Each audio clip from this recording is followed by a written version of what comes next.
Hey, Blam with SC2strat.net here, bringing you a strategy replay we wanted to showcase. This is a 2v2 matchup. We've got a Terran player, Protoss player versus a Zerg and a Protoss player. This is a Diamond League matchup. All the players here are in Diamond League.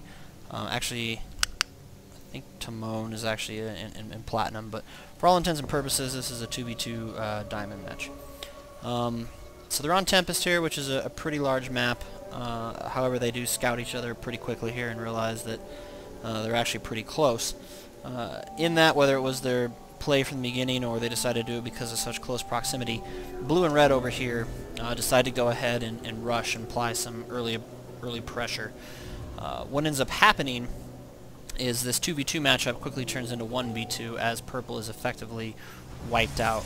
So what we want to showcase here, though, is to not panic in that situation. You know, don't freak out if your teammate gets taken out due to some cheese or a rush.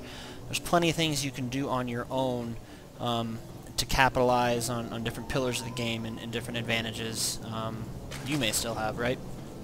And that isn't what's happening. The teal player is able to win the entire match effectively by himself because he adapts appropriately, he builds the right unit types, and he keeps a strong economy throughout. And his attacks are pretty well focused in place too. So we're going to speed it up until we get a little closer to that point. But what you'll see here, I think the Zerg player did about an 8 pool, and he's going to send some lings out over into the purple base here. We'll keep it at a ×2 speed. These probes don't have much of a choice but to get out of the way and try to prevent a surround from the Zerg player. They actually do a pretty good job at that. It was smart to swoop them out wide here rather than just trying to attack those lings head on. The Terran player is going to assist with the 2 Marines he has, which will kind of end this first wave. But it goes without saying that this Protoss player in purple here, his economy is pretty badly damaged. He definitely lost a few probes in that scuffle. And he's probably not where he wants to be at 4.5 minutes into the game. So red helps out with a zealot here. They try to push up teal's ramp. I don't think they like what they see there, and so they decide to go back and hit up purple again. And again, they're going to push his probes off the line. You know, he's not mining minerals during this time. Teal's going to help out with what Marines he had. But really, purple's going to get pretty beat up in this skirmish as well.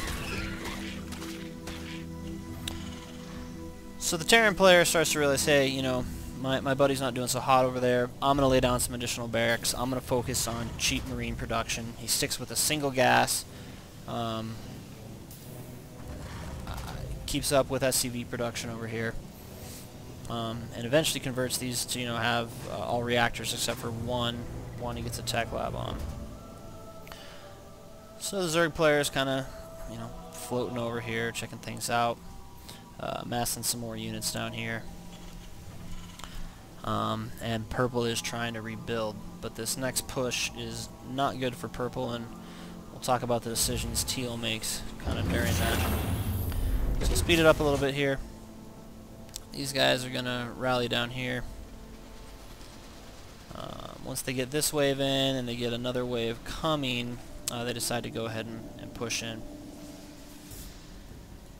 So here comes their reinforcements. They're moving in. And teal helps out with what Marines he has. He does kind of quickly realize that, hey, these guys are getting wiped out. I don't have enough to compete with these 2 armies. And he makes the decision at this point to hold back the rest of his forces. And he does effectively let his teammate get wiped out. Now, his teammate wasn't in a great position anyway. He'd suffered from those early hits on economy. He was having a hard time rebuilding. And this is really the right play here. Hey, if you can't definitively help your teammate out, you know, if you can't cause enough damage so as to make it all go away, if you will, then you're better off conserving those units and not sending them in blindly to die. He does position him well here. He's able to cut off additional reinforcements. But you notice he doesn't really push in to do much. You know, he's pushing one guy to his death there. But he's going to keep the rest of his reinforcements down here and actually try to box them in this ramp, which is a real smart move. You obviously notice in here he's building the command center. He's going to turn that into a planetary fortress, which is a great defensive structure in this bout, and we'll talk about that a little bit more too. So he's keeping position on the armies up here, and he effectively keeps these guys pinned in up there, which works. Even though they were able to wipe out this entire base, it works out well because he's not going to let them join back up with any force, any of their other forces. Any other reinforcements that try to come in and join this bunch are going to get cut off at this choke right here. So it's really a good position play. And you see he kind of backs his units off and micros them around, right? Now, what's so key about this planetary fortress is that he knows he needs to hit red and blue quick, right? He needs to do it quick. He needs to do it with a cheap massed army, which is what he's been building. But he cannot afford to let these guys tech up. They've both gotten their expansions here. If they are able to tech up and get the superior technology, then you know this match is just going to be over, right? So by getting this planetary fortress, he knows, hey, I can move out my entire army, and I still have a beastly defensive structure back at home, so that they can't just run me over and run over my base while I'm out, you know, trying to cause them harm.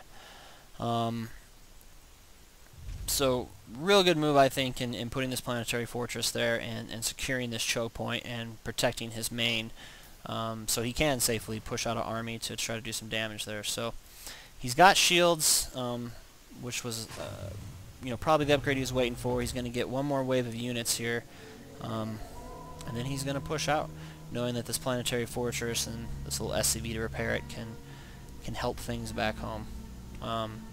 And also knowing that, hey, you know, these guys still have a fair amount of units tied up on this ramp because they can't get them out of there. So he pushes out. We'll speed it up here a little bit. The P-Fort actually gets a couple kills while he does that. I don't know if you saw on the mini-map, it burned up a Ling there. Looks like maybe another Ling was going to test. They get burned up right away. So P-Fort getting some kills in. And he marches into this base down here. So he wants to hit their economy, he wants to hit their production. You know, P-Fort getting some more damage in over here. These guys stick behind and just get wiped out. Wants to hit their economy, wants to hit their production because he's looking to level the playing field, right? Doesn't want them teching up. You know, he's lost an opponent. It's 1v2.